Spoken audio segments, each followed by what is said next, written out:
بہت important record. تو میں جب بھی آپ کا کٹ گیا تھا نا کنیکشن، تو میں نے وہاں پہ توضیح دی تھی کہ اس کی وجہ کیا ہے. میں نے بتا دیا تھا کہ نبی کریم صلی اللہ علیہ وسلم کے زمانے میں تو لوگ نہیں لکھتے تھے. ان کے زمانے میں ان کے احادیث تو لازمی بات ہے، جو لوگوں کے ذہن میں اتنا بات تو رہتا نہیں ہے. انسان کا یادداشت جو میموری ہے، ایک شخص اگر تقریر کر رہا ہے، اس کے ساری باتیں اس کو یاد رہیں تو یہ تو ناممکن ہے. یہ کسی کو یاد نہیں رہتا. اگر نہیں لکھا جائے تو کوئی اس کو یاد نہیں رہتا. تو اس زمانے میں رسول پاک صلی اللہ علیہ وآلہ وسلم نے بہت ساری باتوں کو اسی وقت انہوں نے ڈکٹیٹ کیا تھا، لکھایا تھا امیر المؤمنین علی علیہ الصلوۃ والسلام کو. اور بعد میں امیر المؤمنین علیہ السلام کے زمانے میں جب وہ خطبے دیتے تھے تو لوگ لکھتے تھے. کوفے میں جب ان کی حکومت تھی تو وہاں پہ ان کے اصحاب ان کے خطبوں کو اسی وقت وہ لکھتے تھے، اور ان کتابیں انہوں نے بنا دی. تو یہ کتابیں، احادیث کی کتابیں بہت ساری لکھی گئیں.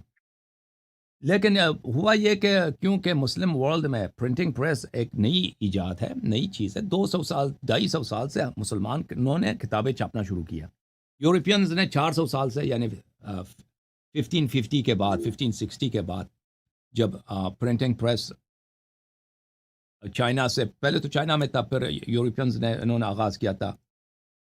ایک شہر ہے بیلجیم میں، ظاہر یا ہالینڈ میں، اس کا نام ہے برل. وہاں پہ ایک بہت بڑا انڈسٹری بنی تھی پرنٹنگ کا. سب سے پہلے تو یہ اپنے بائبل وغیرہ چھاپتے تھے، اہم جو ان کی کتابیں. پھر بہت عرصے تک مسلمان اپنی کتابیں وہاں چھاپتے تھے، یعنی 17ویں صدی 18ویں صدی میں بہت ساری ہماری کتابیں وہاں برل کی چھپی ہیں، یورپ کی چھپی ہیں. پھر بعد میں یعنی 19ویں صدی میں یہ حیدرآباد دکن میں یا الازہر میں یا عراق میں یا ایران میں اس طرح پرنٹنگ پریس کے آغاز ہو گئے، ابتدا ہو گئی. کتابوں کو چھاپتے تھے مسلمان. اس سے پہلے کیا ہوتا تھا؟ کتابوں صرف کتابت کے ذریعے ان کا نقل ہوتا تھا. یعنی اگر آپ سر کو بخاری کی جی جی اگر آپ یہ جو بخاری یا مسلم یا کوئی بھی کتاب یا تاریخ طبری ہے، اس کی اگر آپ کو کاپی چاہیے تو آپ کسی کو پیسے دیتے کہ بھائی میرے لیے کتابت کرو شروع سے آغاز تک، تبھی آپ کے پاس ایک نسخہ ہوتا تھا. تو اس زمانے میں کتابیں بڑی مہنگی ہوتی تھیں اور کتابیں نایاب تھیں، کیونکہ یہ ہر ایک کے پاس اتنا پیسہ نہیں ہے کہ وہ ایک کتاب شروع سے آغاز تک وہ لکھوا دے. تو اس لیے کتابیں محدود پیمانے پہ تھیں، اور بہت ساری کتابیں جو ہیں اسی لیے کہ کتاب کو رکھنا، کتاب کو محفوظ رکھنا یہ مشکل کام تھا. بہت ساری کتابیں ضائع ہو گئیں. بہت ساری کتابیں جو غیر اہم تھی، مثلا سینٹرل نہیں ہے کسی مذہب میں، اس کی اہمیت جو ہے اس طرح نہیں ہے کہ دن رات انسان کو ضرورت ہو، علماء کو اس کی ضرورت ہو. تو وہ کتابیں جو ہیں نایاب ہوتی گئیں اور ان کے نسخے پر ختم ہو گئے، پھر لوگوں کو نہیں ملے. اور یہ صرف شیعہ مذہب میں نہیں ہے، ہمارے جو بھائی اہل سنت کہلاتے ہیں ان کے مذہب میں ہم سے زیادہ ہے. ان کے ریسرچرز خود کہتے ہیں کہ مثلا اسپین میں اندلس کہتے ہیں اسے، اندلس میں انکویزیشن کے وقت جب یورپینز نے وہاں کو قبضہ کیا تھا اور مسلمانوں کا انہوں نے زبردستی کنورٹ کرایا کرسچینٹی کی طرف، ان لوگوں نے ایسے لاکھوں کی تعداد میں وہاں پہ کتابیں تھیں جو کہیں نہیں تھیں. یعنی ایجپٹ میں نہیں تھا، بخارا میں نہیں تھا، عراق میں نہیں تھا، یہاں کی لائبریریز میں نہیں تھی. وہ سب کتابیں ضائع ہو گئی، جلا دیا، کرسچنز نے جلا دیا. تو سر یہ جو جی سنیوں کی احادیث کی کتابیں ہیں وہ تو اورل ٹرانسمیشن پہ زیادہ آ رہی ہیں، ٹھیک ہے، اور شیعوں میں کلیم یہ ہے کہ جی وہ ریٹن ٹرانسمیشن پہ زیادہ ہیں. جی تو بالکل. اگر آپ یہ کہہ رہے ہیں کہ نبی اکرم صلی اللہ علیہ وسلم کے ٹائم پہ وہ لکھت پڑھت نہیں ہوتی تھی، تو پھر اس سائڈ پہ بھی تو پھر وہ اورل ہی ہو جاتا ہے نا، وہ ریٹن ٹرانسمیشن تو نہیں ہوتی ہے اس ٹائم. تو یہ بات یہ ہے کہ نبی کریم صلی اللہ علیہ وسلم کی جو احادیث ہمارے پاس ہیں وہ اہل بیت علیہ السلام کے تھرو ہیں. مثلا امام رضا علیہ السلام فرماتے ہیں کہ میں نے اپنے والد امام کاظم علیہ السلام سے سنا، انہوں نے اپنے والد امام جعفر صادق علیہ السلام سے. تو یہ جو گرچہ یہ اورل ہے، لیکن ایک ایسا اورل ہے کہ اس کے چین معصوم ہے، یہ انفیلیبل ہے، یہ مسٹیک نہیں کر سکتے، یہ ایرر نہیں کر سکتے، یہ بھول نہیں سکتے. تو اس لیے تو ان کا جو کہنا ہے وہ کسی کی لکھائی سے زیادہ، کسی کے اگر کوئی ٹرانسکرپٹ اس زمانے میں لکھتا اس سے زیادہ قابل اطمینان اور ٹرسٹ وردی ہے. ٹھیک سر، میرا دوسرا کوشچن یہ تھا کہ قرآن میں آج ہمارے پاس قرآن ہے وہ کیا مکمل فارم میں ہے؟ کیونکہ میں نے آپ کا ایک کلپ سنا تھا، اس میں آپ نے جی کہا تھا کہ 87% of the Quran is missing and 13% is one that we have right now. تو تو وہ وہ کیا 80 میری جی انڈرسٹینڈ جی جی سر دیکھیں تو میری 87% کیا جو میں نے کہا انڈرسٹینڈنگ ہے غلط ہے یا میں جو آپ کو ہمارے پاس بتاتا ہوں. قرآن ہے؟ سوری. جی جی I'll explain. 80% جہاں تک کی بات ہے وہ بخاری اور مسلم کی روایات کے روح سے ہے، وہ میرا اپنا عقیدہ نہیں ہے، وہ بخاری اور مسلم کے روایت کی روح سے کم از کم قرآن مجید کے 87% ضائع، بلکہ اس سے زیادہ ضائع۔ سر آپ کا اپنا اگر عقیدہ کیا ہے؟ ہاں میں آپ کو بتاتا ہوں، جو اس وقت اگر آپ مسلمانوں سے پوچھیں، یا شیعہ علماء سے یا غیر شیعہ علماء سے، وہ کہتے ہیں قرآن جو ہے مکمل ہے، قرآن میں کوئی کمی نہیں ہے۔ اگر ان سے پوچھیں دلیل کیا ہے اس کی، دلیل ان کے پاس وہ مثلا قرآن کی آیت کوٹ کریں گے آپ کو، انا نحن نزلنا الذکر وانا لہ لحافظون ان علینا جمعہ و بیانہ۔ اس کے علاوہ وہ کچھ عقلی دلائل لے کے آئیں گے کہ یہ کیسے ہو سکتا ہے قرآن کم ہو، اس طرح۔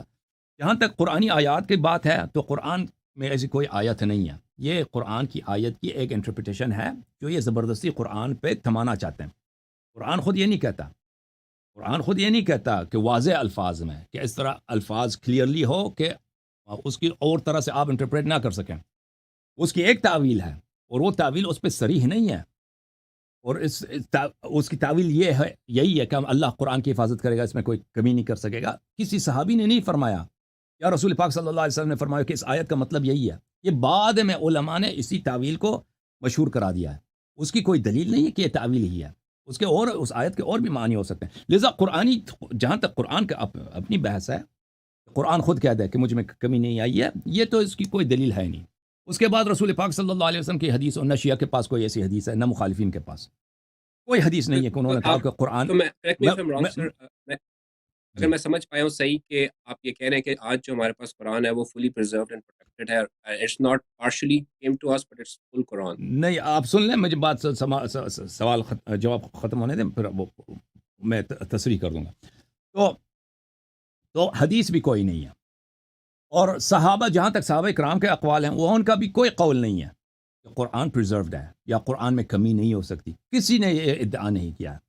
اس کے برعکس صحابہ کرام کے بہت سارے اقوال ہیں کہ قرآن میں کمی ہوئی ہے، بہت سارے اقوال ہیں۔ جہاں تک اہل بیت طاہرین علیہ السلام کے بات ہیں، وہ شیعہ ان کی اتباع کرتے ہیں، تو شیعہ علماء کے پاس بھی کوئی ایسی حدیث نہیں ہے، کوئی روایت نہیں ہے کہ انہوں نے کہا ہو کہ قرآن میں کمی نہیں ہوئی ہے، بلکہ ان کے بھی احادیث اسی بات پہ ہیں کہ قرآن میں کمی ہوئی ہے، قرآن میں کمی ہوئی ہے۔ تو یہ دونوں فریقین، نہ صرف شیعہ بلکہ دونوں فریقین، کہ ان کے کتب اس بات سے بری پڑی ہیں کہ قرآن کریم میں کمی ہو سکتی ہے، اور کمی ہوئی ہے، نہ صرف ہو سکتی ہے، نہ ممکن ہے بلکہ ہوئی ہے۔ تو اس لیے یہ کہنا کہ قرآن کریم جو ہے وہ بالکل پریزروڈ ہے، اس میں کسی قسم کی کمی، آیات کھو نہیں گئے ہیں، اس کی کوئی دلیل نہیں ہے۔ یہ ایک بات ہے جو بغیر ادعا کے، بغیر دلیل کے ادعا کیا جاتا ہے، اس کی کوئی دلیل نہیں ہے۔ اوکے، اس کے مخالفت میں دلائل بہت زیادہ ہیں، وہ شیعہ بھی اور مخالفین، اور وہ دلائل ایک دو نہیں ہیں، بہت زیادہ ہیں، سینکڑوں کے حساب سے، یا کوئی کہہ دے ہزاروں کے حساب سے، بہت زیادہ۔ اچھا، جب یہ بات ثابت ہو گئی تو اب کون سا قول صحیح ہے کہ کیا قرآن مجید میں کمی ہوئی ہے یا قرآن مجید میں کمی نہیں ہوئی ہے؟ تو لازمی بات ہے وہی جو دلیل کے ساتھ ہے، جو پروفس، جس کی طرف آپ کو ڈائریکٹ کر رہا ہے، جس کے ایویڈنس ہے، اس بات کے ایویڈنس کہ قرآن مجید میں کمی نہیں ہوئی ہے، یہ اس بات کی کوئی ایویڈنس نہیں ہے۔ اس بات کی کہ اگر کہا جائے کہ قرآن کریم میں سے آیات کھو گئے ہیں، اس کا ترتیب جو ہے بھی وہ نہیں ہے، وہ تو بالکل واضح بات ہے کہ اس کی ترتیب وہ نہیں ہے جو رسول پاک صلی اللہ علیہ وسلم پہ نازل ہوئی، یہ تو سبھی جانتے ہیں۔ اس کے دلائل بہت زیادہ ہیں، تو میں جو کہتا ہوں، میرا اپنا اوپینین نہیں ہے، یہ ایک فیکٹ ہے، اوپینین نہیں ہے، یہ فیکٹ ہے۔ یہ بالکل جو بھی ایمانداری کے ساتھ قرآن کی تاریخ کو دیکھنا چاہے وہ اس کے ایک بالکل سیلف ایویڈنٹ ہے یہ مسئلہ۔ سب دلائل سب ایویڈنس اسی بات کی طرف آپ کو لے کے جاتے ہیں کہ سنت بھی ناقص ہے، اس طرح نہیں ہے کہ احادیث سب ہم تک پہنچے، نہیں، احادیث بھی نہیں پہنچی ہیں، اور اسی طرح قرآنی آیات بھی ان میں نقصان ہے، اور صحابہ کی شہادتیں اس مسئلے میں کم نہیں ہیں۔ اب کتنا، اس میں سے آپ نے کہا 87%، اب اہل بیت علیہ السلام کے احادیث میں اس طرح نہیں ہے کہ اس میں سے کتنا ناقص ہے، وہ 87% ایک کیلکولیشن ہے، ایک آسان سی کیلکولیشن ہے جو آپ بخاری مسلم سے کر سکتے ہیں، اور وہ بھی کم ہے۔ بخاری مسلم سے اگر آپ اندازہ لگائیں تو 87 سے زیادہ مفقود ہے قرآن کی، 90 سے بھی زیادہ % مفقود ہے قرآن مجید کی، اور وہ احادیث اس طرح نہیں ہے کہ وہ میں نے ان کو کھینچ کے، میں نے ان کو غلط انٹرپریٹ کر کے ان سے یہ نکالا ہے، بلکہ وہ اس مسئلے پہ تصریح کرتے ہیں، اور اسی لیے ہے کہ کوئی عالم نہیں آتا مجھے چیلنج کرنے کے لیے، نہ شیعہ علماء نہ وہ غیر شیعہ علماء اس بات کو چیلنج کرنے نہیں آتے، کیونکہ جو بھی پہلی بات ہے کہ علماء کو نہیں پتہ، یہ باتیں وہ پڑھتے نہیں ہیں، اس پہ ریسرچ نہیں کرتے، لیکن جب وہ میری بات سنتے ہیں تو پھر کہتے ہیں آپ اس کے مقابلے کے لیے آتے ہیں، دلیل لے کے آتے ہیں. پھر جب کتابوں میں وہ جاتے ہیں ریسرچ کرنے کے لیے، پھر ان کو دلیل کوئی نہیں ملتی کہ ہم قرآن کی پرزرویشن کے لیے